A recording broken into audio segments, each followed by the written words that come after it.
Good morning, good day, good evening. This is Steve Garrison. My colleague and I, Snehal Contractor, will take you through a journey today on how Open XDR can protect your remote workers and SaaS applications. This is all about detecting breaches early and helping you respond fast. My colleague in crime, Snehal Contractor, who's a visionary and a world leader in cybersecurity technology and system engineering and customer training. Snehal, I think it's a great time for you to take control of the bridge and take us on a journey about why XDR and Open XDR are on topic and on point for this rise in ransomware around the globe. And obviously, I think we want to see how we can help with a demo. And we definitely encourage the audience here today to ask us questions as we go. Snehal? Great, thank you, Steve, for that. Welcome, everyone. Again, as Steve mentioned, we want to talk about remote workers, specifically SaaS applications, the environment we are today with the pandemic still going on, people still working remotely. How do you provide visibility is the number one thing to these users, the applications they're using, what they're doing.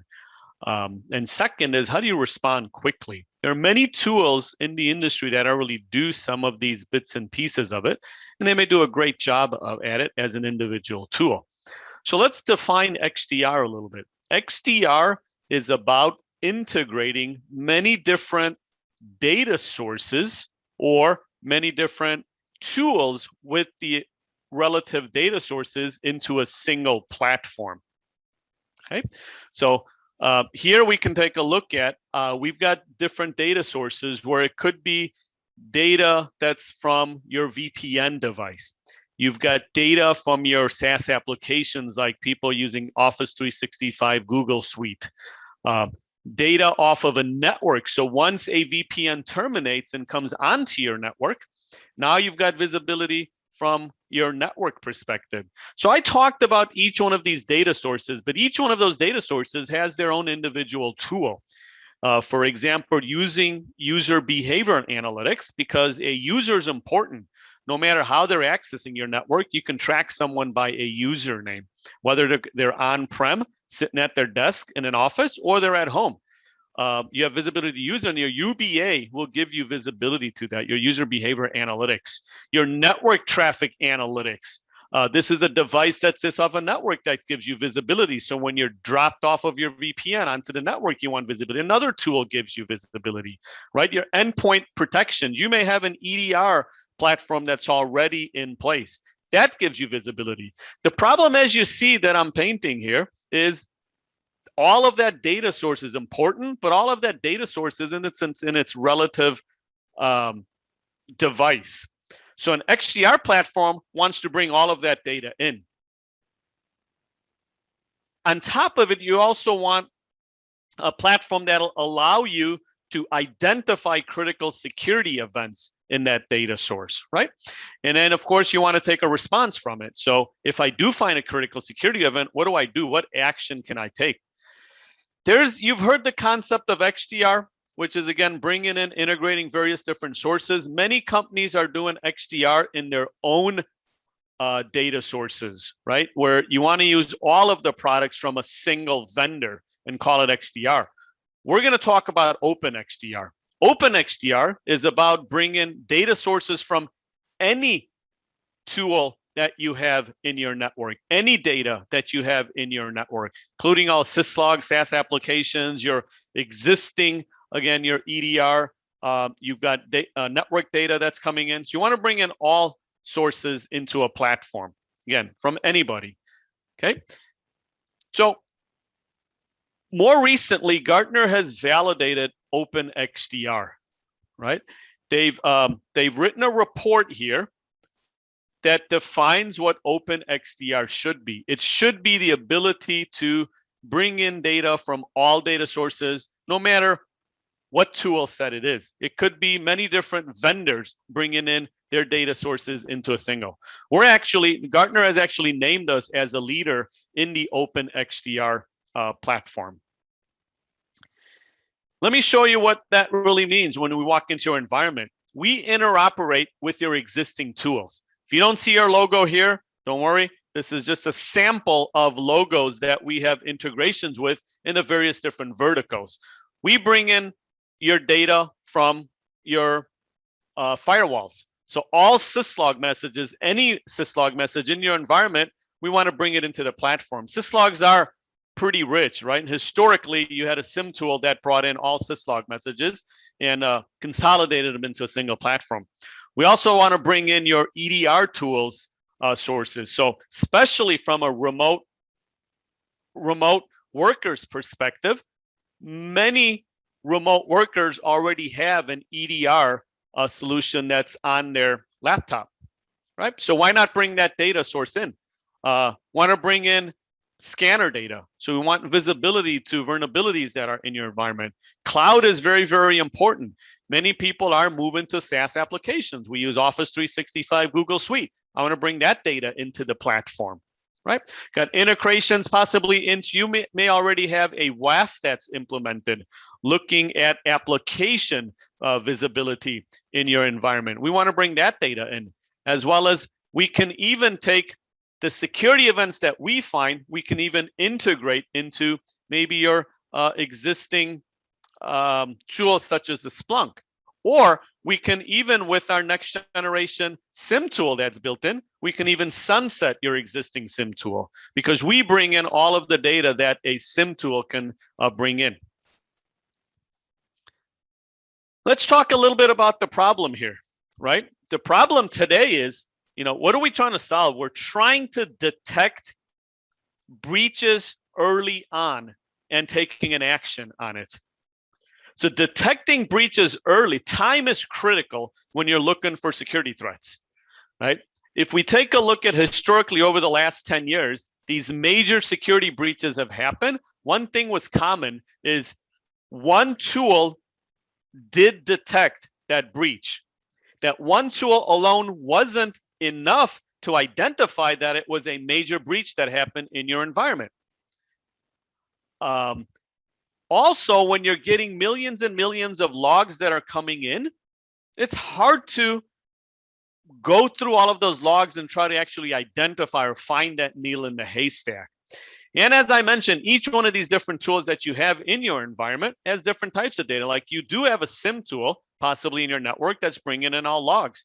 You may even have a network traffic analyzer that's looking at network traffic and your users with UEBA. Each one of those tools will bring in its own respective data, which also leaves you with blind spots. What about data in your environment that you don't have visibility to? You may also have different independent tools looking at each one of these data. It's very common that you have the team that's looking at your logs might be different than the team that's actually looking at your network traffic, because that may relate to security, right? So these independent teams, the millions of events that come in from various different events, all of that maybe get stored into some sort of a SIM. You got to send those logs overseas to maybe figure out what was critical. That takes a lot of time. So again, time was your enemy there. When you're bringing all of your data into a single platform, all of your syslog data, all of your network traffic, visibility into network traffic, all of your user data, all of your SaaS application data into a single platform, you've got pervasive visibility. And when you do find security threats now, you can start correlating them. That yes, I detected a malware in this file, but what did it do? Right? I've got another detection in our platform because the data is there is, yeah, it did. I did detect there was a malware in a file.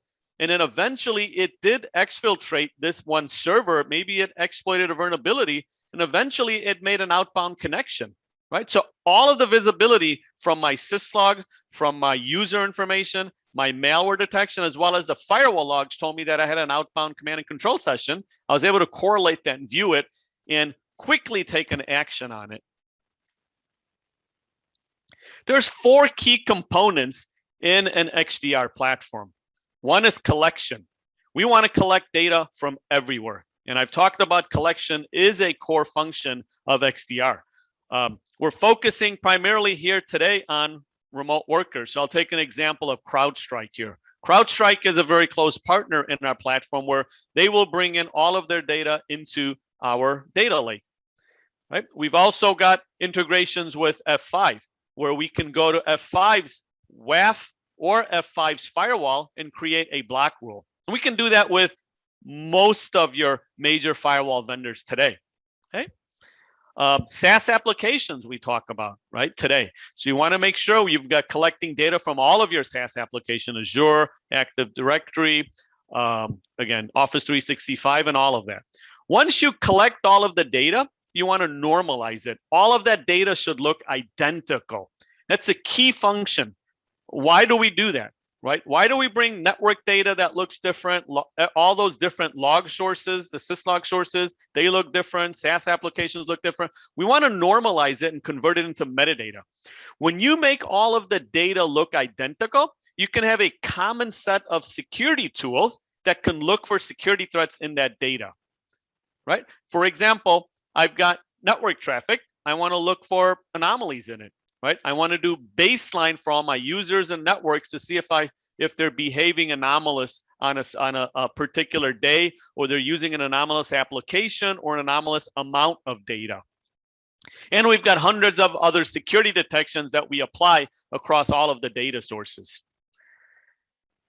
We also want to give the ability to manually do some threat hunting, which is what a traditional SIEM tool does. So we can go in there, you can create security detections based on your specific environment. You may have a critical server that you want to keep an eye on. If I see any anomalous activity or a security event associated with that server, give that a much more higher priority and flash that onto my dashboard. Right? Investigation also allows you to do correlation. If my platform identifies that I have a vulnerability on a particular server, I want to see if anyone in that network exploited that vulnerability, for example. That's a correlated event, a very basic correlated event, but correlation can be not only 2 events, but it can be 4, 5, 6 different events that I can correlate together. The last piece in a platform is I want the ability now to take a response action, right? So through my detections, through my investigation, if I do find a critical security event, I want to be able to go to my firewall and maybe block that traffic. If the user's been compromised, I want to go to Active Directory and disable that user. All of this I was able to do from a single platform. Collect data from everywhere, run my 5, 6, 7 different security tools, my malware tool, my UBA, my network traffic analysis, my exploit detection, all of these different tools and hundreds of different detections in a single platform, also looking for anomalies, doing my own threat hunting, and taking a response when I do find a critical security event. This all had to do also with time. I was able to do all of these 4 key functions within minutes versus it could have taken me hours or weeks to identify a critical security event. Steve, any questions? Not yet, Snehal. We're going to still warm this audience up, but I do want to point out that when we follow up with everybody, we'll send you the Gartner report so you can get a sense of how they're positioning Open XDR. And just to remind everybody, is on mute, so please use your chat tool and I'll answer questions with Snehal as quick as we can. Thank you. Oh, great. So let me tie all of this together, Steve, by doing a demo, right? That plays, I'm sure a lot of people just want to simply go see demo instead of a PowerPoint presentation, but it was good to at least preface this. So this is your single user interface that gives you visibility to all data in your environment. If I take a look at, when we talk about the different data, I'll take a look at here. Here you can see I've got sensors I can deploy throughout my network. I've got sensors that are looking at network traffic on a physical switch, as well as virtual sensors that I can deploy in a virtual switch to look at east-west traffic. So the sensors are going to go and grab the data wherever it is in your environment and bring it over to the data processor, which is the user interface you're looking at. We've also got API connectors that are built in. So here you can see I've got many different API connectors. These are not syslogs. Syslogs, we've got hundreds of different syslogs that can come into the platform, but these are API connectors where these are applications that may sit in the cloud, and I'm using API messages to go retrieve all of the data from the cloud. Here you can see Office 365, Google Suite, and a bunch of other tools here. Right? So the collection was the most important piece, is collecting the data, normalizing it, and I'll show you what a normalization looks like. Not only do we normalize the data, we also enrich that data. So we make the data even better than we originally saw it. What we do with enrichment is we'll put geolocation on all the IP addresses, which allows us to even run additional security detections against it. We also will enrich it with threat intelligence feed. So if I've got somebody going to a website or somebody going to a host that has been known to be maybe an emerging threat, maybe it's got a reputation of being a scanner or a brute forcer or even a phishing website, we're going to enrich all of those IP addresses with that additional threat intelligence feeds. Okay. Now that we've got the data all normalized, we've got various different detections we look for. So we've got sandbox that's built in. So when we do see a file, we're going to go ahead and send it into a sandbox environment and see if it's got ransomware, Trojan, spyware, or something on it. We also look for exploits with our IDS engine that's built in. We've got hundreds of thousands of signatures that are looking for exploit attempts in the network. Okay? And this is across your entire network, not only at the perimeter where many of the standalone IDS platforms sit. We are looking for exploits anywhere we have visibility with that sensor. We've also got user behavior analytics here. This is machine learning that's being applied to users. Some things you can see here is impossible travel anomaly, right? I logged in from Chicago, 5 minutes later, I logged in from Russia. That's impossible. My username was compromised and it was being used by someone in Russia. We have a detection, for example. Here's a detection login time anomaly. We will baseline every single user on what time they log in the morning, what time they log out. If they log in at 2 a.m., there's going to be a security event for it. This is an interesting one, user data volume. We do machine learning also on users as well as assets. So if I've got a user or an asset that's generally using 500 to 600 megs a day, all of a sudden today they're exfiltrating 2 terabytes of data. Well, clearly that's an anomaly, right? Maybe that host has been compromised and is being used to exfiltrate data. So these are detections based on users. Also got phishing attempts, so looking for static phishing detections as well as behavioral based. Very, very powerful is our network traffic analysis. This is having visibility of all of your network traffic and then finding anomalies in network traffic. So we will baseline, again, all of the network traffic. And then when we do find a peak or a valley in there, an anomaly, we'll go ahead and alert you. We've got many other different detections here. We'll talk about, we're moving towards the MITRE ATT&CK framework here. So keep a lookout for that. We've also got detections and we'll map them according to the kill chain. Here you can see reconnaissance. We've got many different detections, someone trying to get into the network, delivery, exploitation, all the way to actions and exfiltration state. I'm going to talk about that a little bit on the dashboard here. We're talking about time here, how critical it is to identify critical security events in a really, really quick time frame, right? And identify and take an action on it. So that's what the dashboard's designed to do. Across all of your data sources that you have coming in, across all of the different detections, when you have a critical security event, we're going to identify it on the dashboard. When we do identify it on the dashboard, we're going to categorize it today with the cybersecurity kill chain.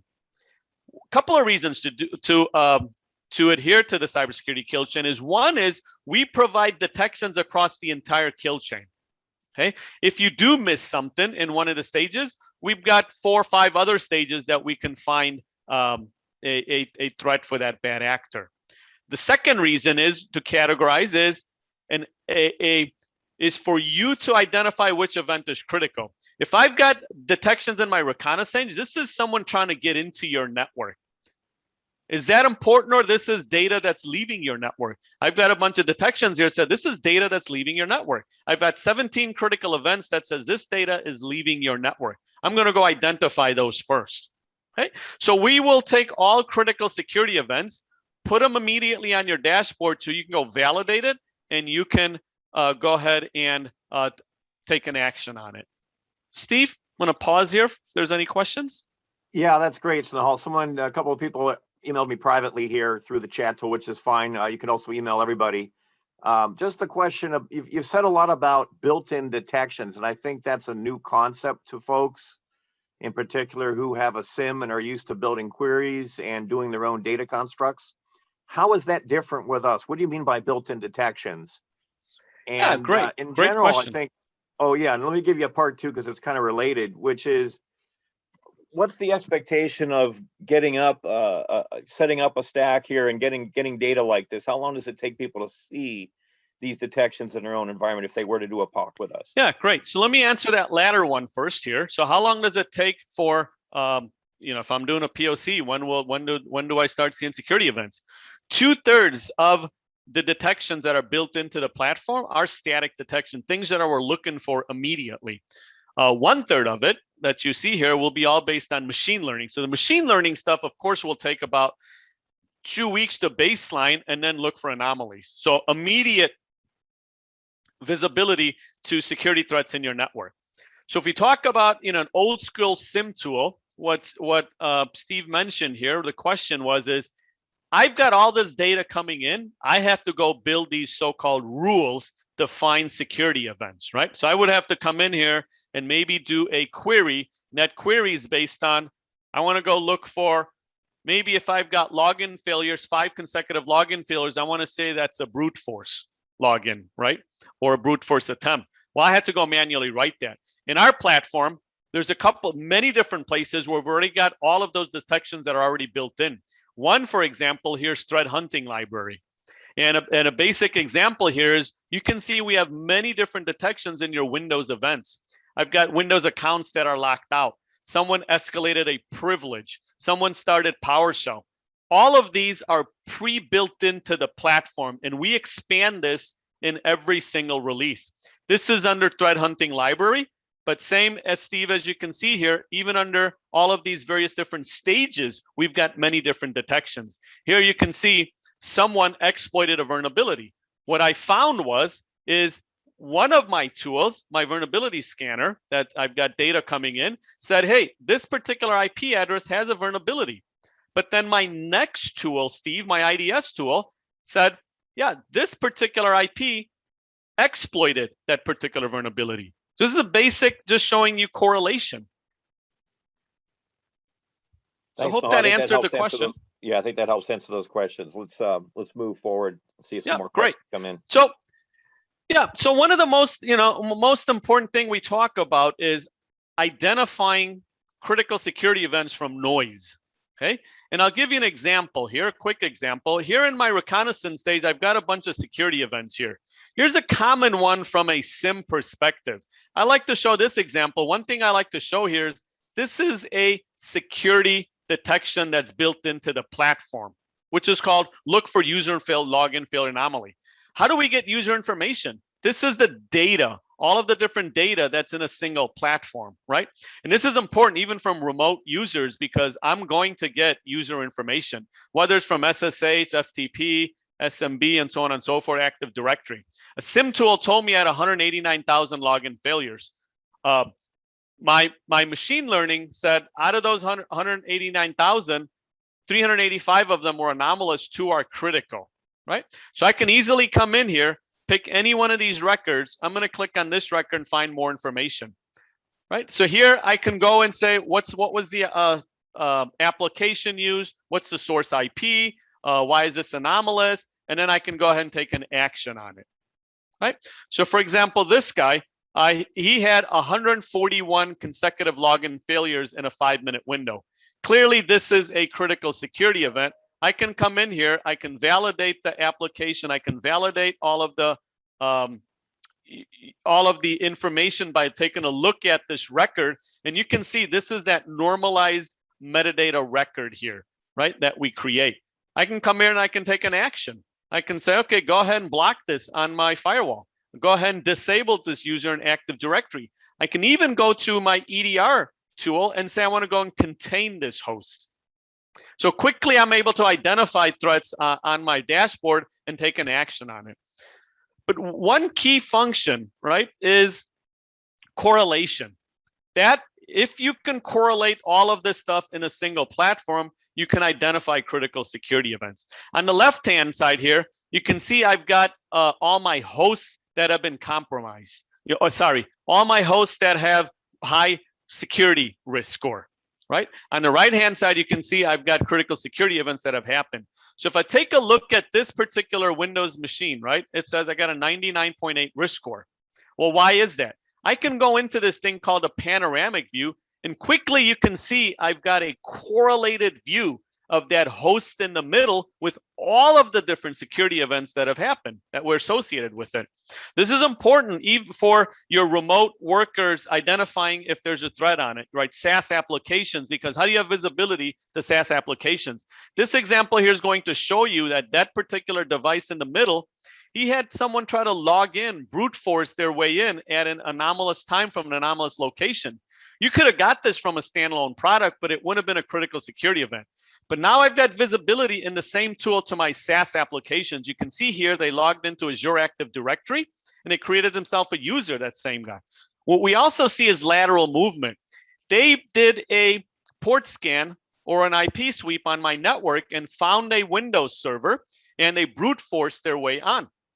My network traffic analysis told me this source has never accessed this host. This is the very first time that's happened, and I'm identifying with my NTA tool that's already built in. Me having visibility to all my Windows events told me that there was a RDP registry that was modified and an RDP reverse tunnel. So I see lateral movement that's happened. This is an interesting one. Because I have threat intelligence that's built into my platform and I'm bringing in threat intelligence feed, I was able to see that now this guy made a connection to this server that has been known to have an emerging threat on it. Again, I can click on this server and see what the emerging threat is and identify that it was maybe a connection made to maybe a possible command and control server. So here you can see, Steve, is I've got full visibility to all of my data and all of my different security threats or these different security tools that I have built in, and give you this correlated view, which we're connecting the dots across all of your different security events and quickly identify that compromised host in the middle, right? This could have been a remote user. So my EDR would have gave me said, yep, this remote user logged in. Once they logged in, they did so this and that and this, right? And you can quickly identify that that's a compromised user that came in, access maybe even some SaaS application, and then we were able to identify it here and quickly take an action by blocking it in the firewall or even containing that host. I'm going to pause here, Steve. If there's any questions? Yeah, I just want to ask you a softball question. I think that whole bit you just showed about the automated correlations, isn't that really the net of what we do and remove the manual aspects of pulling that data together, normalizing that data manually, and hoping that the data lake has the information in it? We turn that completely upside down. Did I get that right? Absolutely, Steve. And that's what Open XDR is about. And that's what all of the reports by the analysts is. It's not about just bringing in data into a single tool. Many tools do that today. Their typical SIM tool does that today. It's what you do with the data, what security tools you use to identify threats within that data, and it's the action you can take immediately from that platform. That's what an Open XDR platform compromises of. Fantastic. We're technically out of time, Snehal, and we'll just wait see if another question comes in. But while we wait, I just want to emphasize one more aspect of what we think we're doing well. We recently were at the F5 Agility Conference as an example, and you've already highlighted that, but what's our philosophy with working with other vendors at a high level? Just how do we help capture that for the audience who might go, gee, you didn't mention Cisco or Fortinet or another vendor that I want to make sure that you work with. What's our philosophy? Yeah, our philosophy is to interoperate, work with all of your major vendors and all of your existing tools that you have today. The problem we're solving, again, is bringing the data in from all of your existing tools, not just simply come in and rip and replace everything, but to integrate with all of your existing tools like your major firewalls from Palo Alto, Barracuda, SonicWall. You've got F5. You've got your EDR tools, all of these tools that you have today. the challenge people see is there's a lot of different data from a lot of different tools. Why not bring all of that data into a single platform? Well said, Snehal. I don't see any other questions, and we are out of time, and everybody stayed on so patiently. We really appreciate that. Forgot to mention, Snehal, we got quite a global audience here today. Some people stayed up really late. Some people got up really early. We really appreciate that, folks. Thanks so much. Snehal, final words? Thank you very much.